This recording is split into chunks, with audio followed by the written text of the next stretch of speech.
Cissy, I heard you talk about some of your experiences. So if I say it's opened you up to the truth of yourself and of life, what did you experience?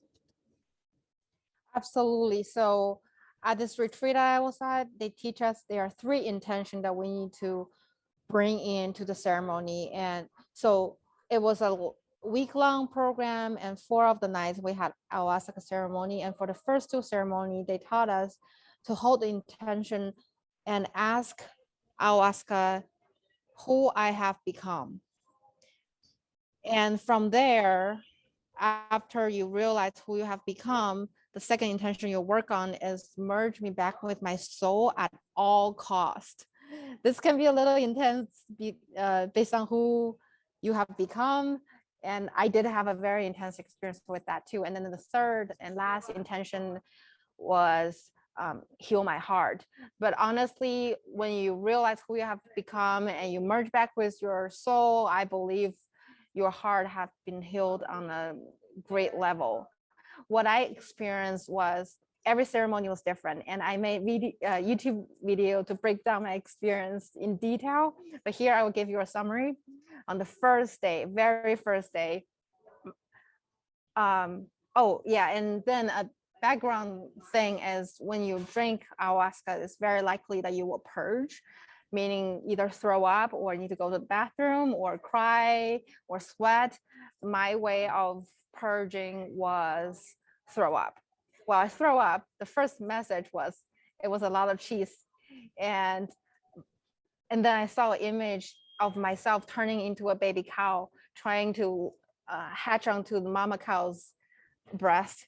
And from there, I realized that I need to stop eating so much cheese. And that diet had been causing myself inflammation. That's the first message. And then I saw the movie Devil Wears Prada, and I realized that I have this idea that successful women need to be like that Devil Wears Prada, and then which is not true. From there, the second night, ayahuasca showed me the importance of grounding and healing. It literally dragged me to the ground and be with the dirt and slept under the moon. It was very intense experience. Third night was beautiful. And then the fourth night, I asked ayahuasca to merge me back with my soul, and I found my soul split, meaning the moment when I was around 5-6 years old, that my soul separate from my ego, because my ego need to play a much bigger role in my life to protect me in certain circumstances. I found that soul split, and from there I asked my soul come back to me, that little girl come back to me. We hugged, we merged back. And then the next morning everything was beautiful. I was doing yoga with the group, and they were playing a song called I Am Everything, and I literally felt that. I looked at outside the window, I saw the beautiful scenery of Costa Rica, and I was so grateful. It was beautiful. Yeah. Oh, you just put a lot in a few minutes, Cissy. And I mean, for anybody that's watching, look at her animated face, look at the experience she must have had just from how she's expressing herself. I just, sitting in the energy is very uplifting. Thank you for sharing all of that. So how useful is it to discover that soul split, to bring your soul back to you? I mean, I think part of it is you're celebrating life the next day. Somehow you're more yourself. So what happened was on the third night, I felt stuck with ayahuasca. I didn't feel like it was showing me any message. And I talked to the founder of Rhythmia at the resort that I went to, and he asked me, well, what's your intention? I said, I was asking for how I can achieve worldly success doing the things I love, like make money and all that. And he was like, that's not what we taught.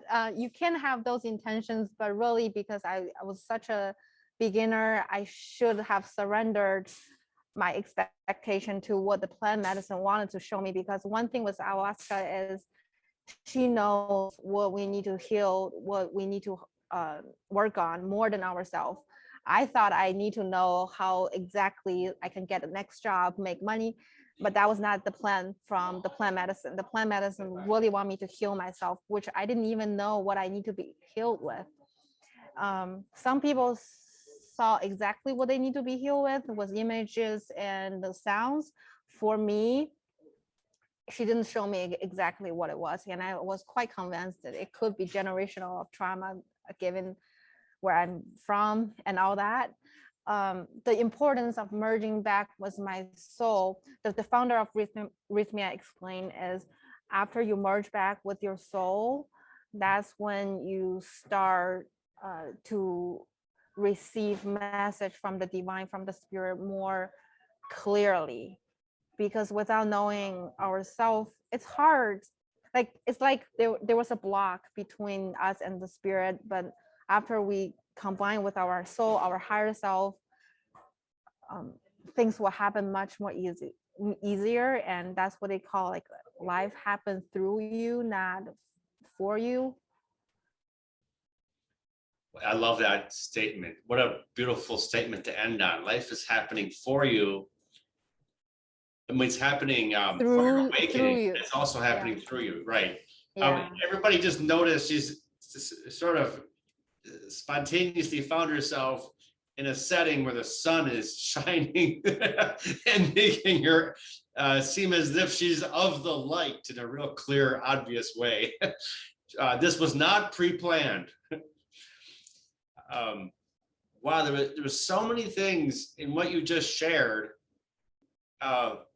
How do we even move forward with it? There were so many incredible details. But mostly I think I'm feeling your self-discovery enthusiasm. You understand there's barriers to the light.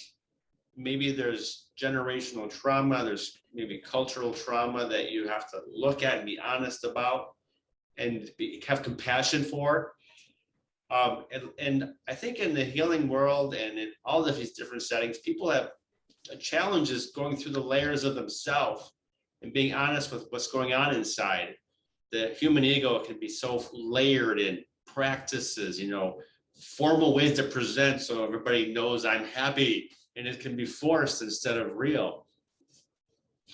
So do you actually feel some of that, like leave the learned presentations, the pressure to be somebody that's learned, that's a learned presentation, maybe it's a persona. Do you feel like you've put some of that aside?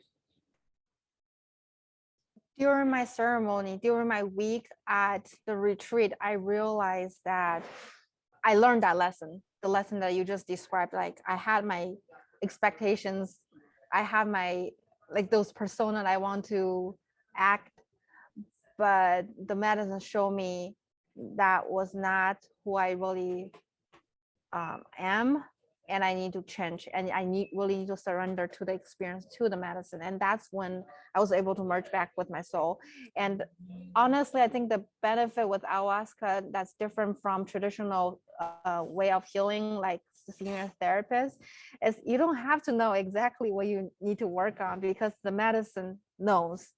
You drink the medicine just know where you need to work on it. For example, some people, they can feel, they can see little aliens, little creatures, fairies doing surgery on them. And afterwards, some people's eyes were healed, some people's knees were healed. It's not only on the mental space, like physically, people have transformation too. For example, well, we know that ayahuasca help to deal with inflammation. And after my ayahuasca ceremonies, I lost 15 pounds. Wow. I did do exercise. I did go on a plant-based pescatarian diet, like fish diet, but the transformation was so easy. I believe after that baby cow experience, ayahuasca rewired my brain. Now I see food differently. I don't just go after, like, I have so much respect and understanding for vegetables than I used to be. I never thought I could not eat meat for so long, but I did for over a month after ayahuasca. Oh, and then when you go on to these ayahuasca retreat, for example, Rhythmia, they do have a plant-based diet. They serve chicken and fish, but then they do help you during the ceremony. They were quite serious about not eating meat even before the ceremony when you get there. Yeah. You're going through a transformation, and as you come back, you're living differently. You're Yes. choosing differently. Yes. What I think about is these tough addictions we have. We often can't get over them until we've really connected to our spirit. So in a way, I might contextualize it that you've connected with your spirit, that you're able to change your eating habits and lose weight because something fulfilling has emerged, something very real inside has emerged, and there's no need to fill that hole with ice cream and cookies. Absolutely. I do want to explain, like, different people do have different experience during the same ceremony. Some people will receive message on exactly their problem is, and some people hear, some people see, some people feel. I'm in the feeling category, not as much visual as other people. It's more of a feeling, and then I know this is the way it got it to be going forward. It's quite magical. And I would not, one thing I learned is to surrender yourself, meaning do not have a list of expectations of what will happen, like, because expectation can lead to disappointment. Like, the medicine did not show me what I need to do, like step 1, 2, 3, 4, how to make money. It come later. It come after I come back to my real life. That it's not like I stop reaching out and doing research on what I need to do. I continue to do my inner work, outer work, and little by little, I realized that the path has been painted. Yeah. What you're saying confirms a lot of the things that I try to remember. One of them being to work at finding my heart first. If I really find my heart, I'm finding this enthusiasm without end, and I'm bringing that to whatever I'm doing, whatever project I'm doing, and that can equal material success. But let's make sure the heart's in the right place. Another thing that what comes to mind is generally in spiritual community, as I've been watching it for a while, maybe 30 years or so, it's pretty consistent that whatever brings one in the door, it's their ego. Their ego has brought them into the door, into the group or into the system. And there's all these wants. And it's interesting to pay attention to what's really also driving them is their spirit. Their spirit's going to teach them something other than what they want in a conscious way. So it's nice to have that insight at some point early. So you kind of can track that there's a lot more benefit just like going for the bigger truth. Who am I really? How do I live a life that reflects my true self? And somehow that equals a more successful life, but it redefines my successful life. It means that now joy is the priority. Functioning practically has to happen, but joy is now more of a priority. And do you feel like you're leaning into a life that's more real, more joyous at this point? I think I'm leaning into a life that more follow my heart than what my head tell me that what I'm supposed to be doing. Since coming back, I gradually decided I don't want to go back to the corporate world. I decided that it's time to pursue, to remember, to discover my own passion on what I want to do. I believe that I can do something that I enjoy and also fulfill my material needs. I started this YouTube channel. It doesn't make money at all right at this moment, but I just felt so passionate to talk about this medicine.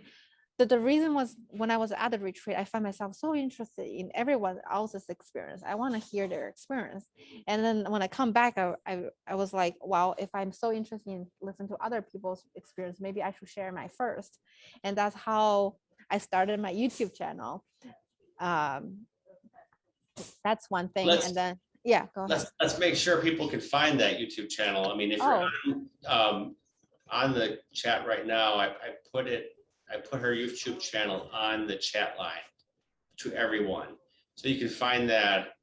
I have it listed under link to Cissy's YouTube channel. So if you're having issues finding that, make sure you contact me later. She's putting a lot of energy into it. She's putting a true attitude into this.